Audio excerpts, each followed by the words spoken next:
So I'm often asked about the pros and cons of being a self-employed photographer, but this is just not about photography. This is about being self-employed, full stop with it.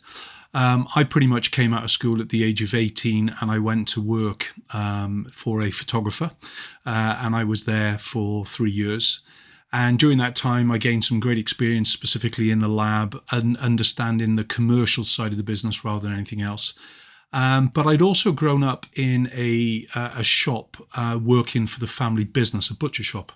And one of the things that I kind of really grew to understand was that being self-employed, as much as there's some great pros, there's some very big cons as well. And I thought I'd just kind of share with you what I feel, not only growing up in a self-employed kind of family, but also then becoming a self-employed business myself for pretty much all of my career and things really. So there's some pros and cons. Okay, so I split them down into 5 sections really, kind of choices. I mean, that's the one thing in the pros we really get to do is make choices, and choices today are not kind of we're reliant on the business that we're working for kind of growing or kind of giving me the opportunity to actually change or increase my role within that business and so on. So as a self-employed person, you get to make choices very quickly. Some of them can be bad choices as well, okay? Accept that. As long as you minimize them, the bad choices, I mean, then it works out for the best and things really. But choices are really good. And especially when you're trying to adapt perhaps family life around work as well. Not working is one thing, and even the privileged who don't have to work, they fill their time with other things. They make choices in whatever they do to kind of make themselves busy in a day, as it were. When we're working in a job, the choices we're made are pretty much kind of depicted to us. We have to follow a certain set of tasks, get these things done and so on. But in the self-employed route, we do have to self-discipline ourselves to actually get these things done. So the choices can be an easy thing, but it can also, for some people, kind of make them procrastinate a little bit too much, and they're not very good decision makers. And I would say the one thing that you've got to be as a self-employed person is a decision maker 24/7. And you've got to stand by those decisions, but you've also got to react with those decisions as well. I would say that one of the key reasons to becoming self-employed would be you can increase how much per hour that you can earn. As long as you can deliver the client to yourself, as it were, or kind of create the client.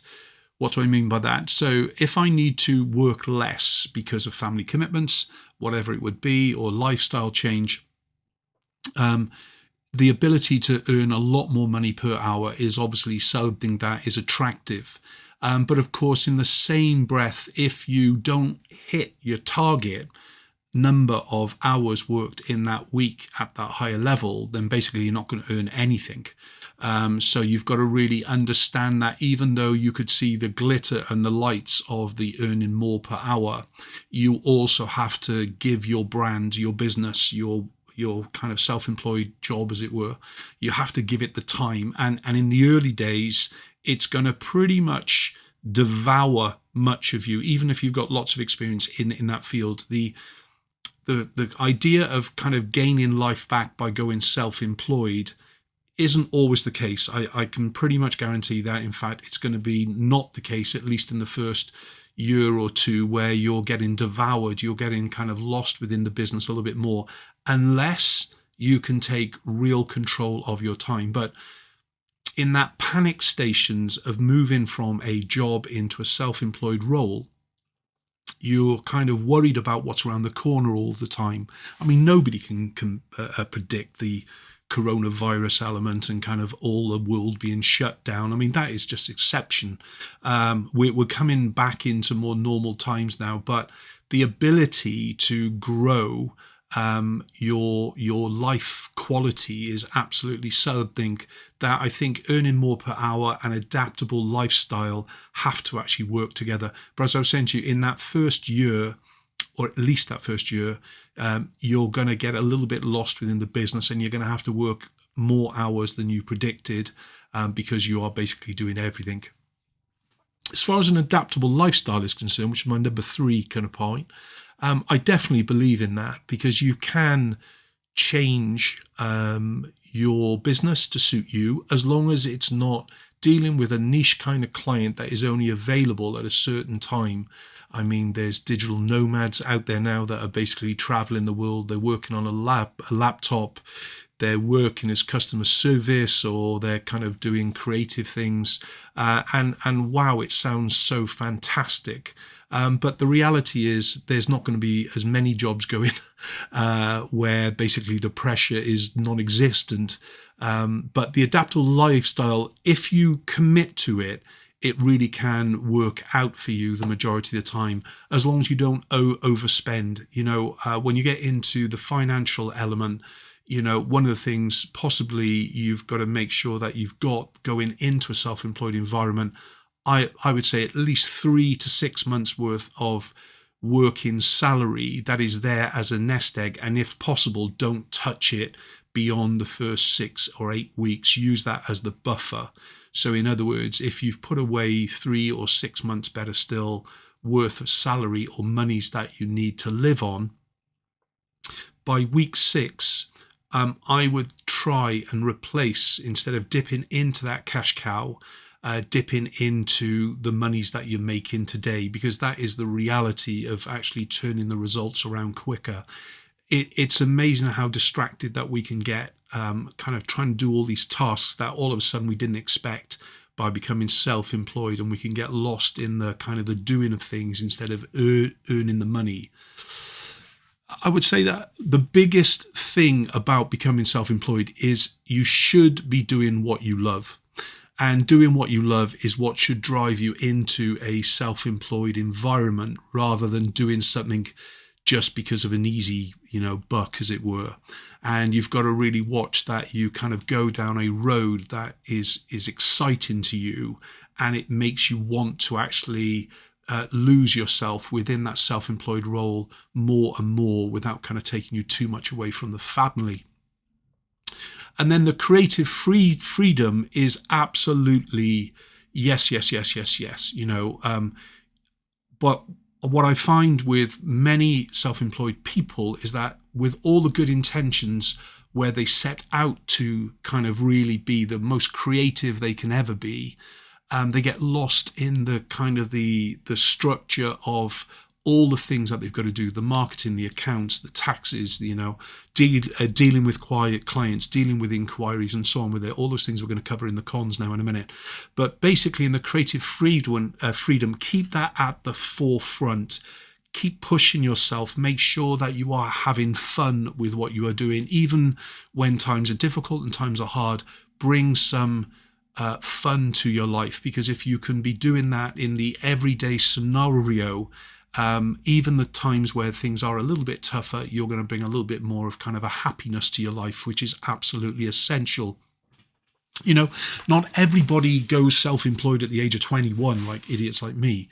There's often kind of towards their late 20s or 30s, or even the midlife 40 pluses, where they're looking for a complete change. And I get that, but that can also be one of the most difficult times to change your role in your 40s plus, is because at that stage you pretty much are used to income, and you're used to being paid an income all the time, and unfortunately we're used to spending the income in the same breath.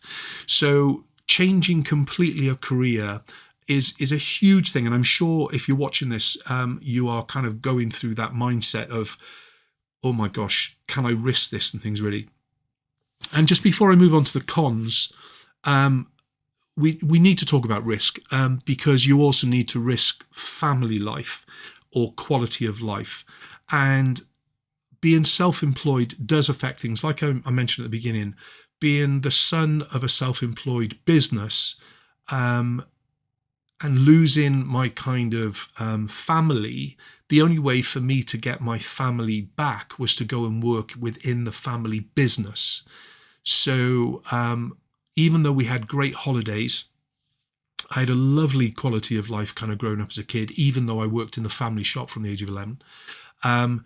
The quality of life was a different life to my friends going and playing on a Saturday all day, or going out together as groups, or going to the cinema. So you're thinking, well, okay, that's not going to affect me now because I'm 35, 40, 50, whatever you are. But what it will do is affect your children in the background, and you may not realize it.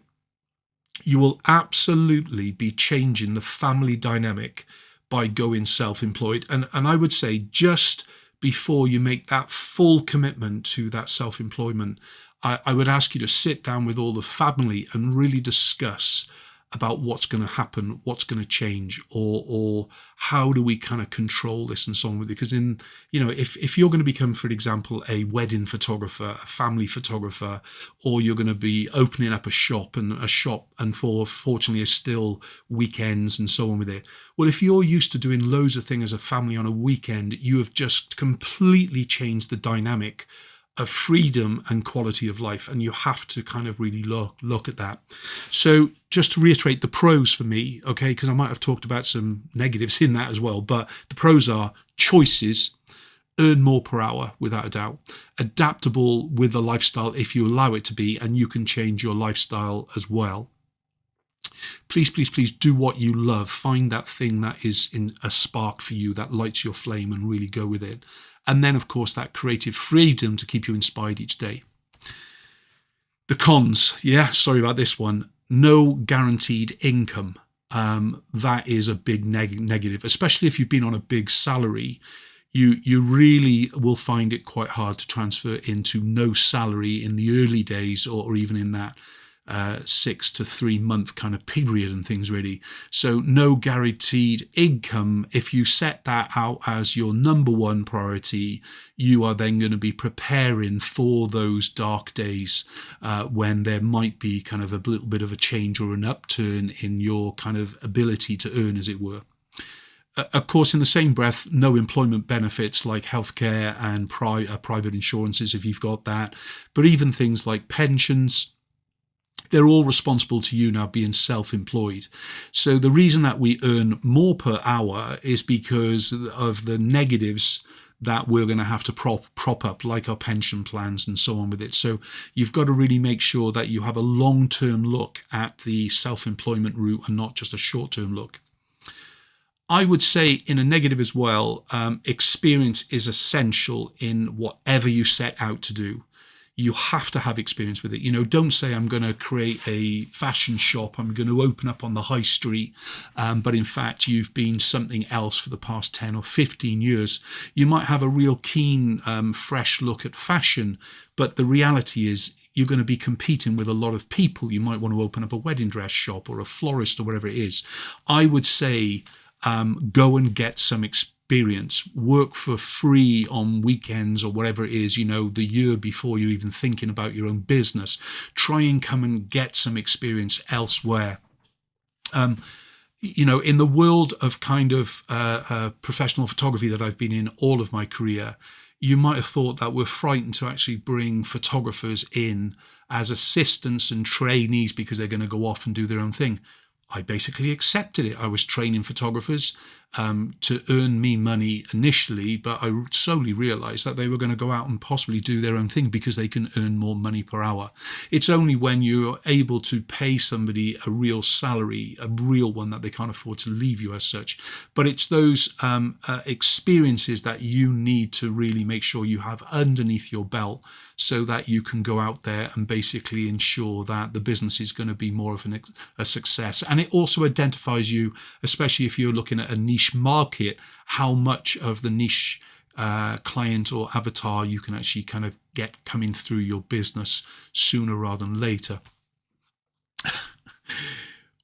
Number 4 on my list is you have to do everything. Yeah, welcome to the real world. There is nobody else to do anything for you unless you can start to employ people from day one, and that means you've got to have a big lump sum to get everything going to be able to employ people. But you have to do everything. You have to do the emails, you have to do the cleaning up, you have to do the contacting of clients, you have to do the ordering process, the sales process, the kind of dealing with awkward clients. You have to do your social media, which for many is an absolutely nightmare.